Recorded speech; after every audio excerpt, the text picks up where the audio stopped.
बाळूमामांनी अक्षरशः स्वतःचे जेवणाचे ताट भूताला खायला दिले। बाळूमामांनी का बरं आपले जेवणाचे ताट भूताला खायला दिले असेल? त्यामागचे कारण काय? बाळूमामांनी भरलेलं जेवणाचं ताट हवेत फेकलं आणि खाली येताना ते ताट पूर्ण रिकामं झालं। 1925 साली त्या रात्री नेमकं काय घडलं होतं? ठीक पुर्लीच्या हुचीकट्टी रानात भयान शांतता होती। मामा आणि धनगर जेवायला बसले होते। प्रत्येकाच्या पानावर अन्न वाढलं होतं। मामा पहिला घास घेणार इतक्यात अचानक मामा आकाशाकडे बघून जोरात ओरडले, थांब, तुला खायला देतो, खा आणि इथूनच परत जा। धनगर बघतच राहिले।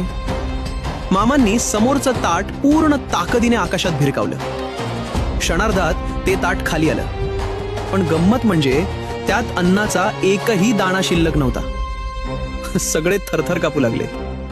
तेव्हा मामा शांतपणे हसले आणि म्हणाले, अरे घाबरू नका, आकाशातून एक मूठमारी म्हणजेच प्राणघातक काळी जादू कोणाचे तरी प्राण घ्यायला चालली होती। तिला मी इथंच खायला घातलं आणि परत पाठवलं। कोणाचे तरी प्राण वाचवण्यासाठी मामांनी स्वतःचं ताट भूताला दिलं। मग त्या रिकाम्या ताटात राख लावून ते स्वच्छ केलं आणि पुन्हा जेवले।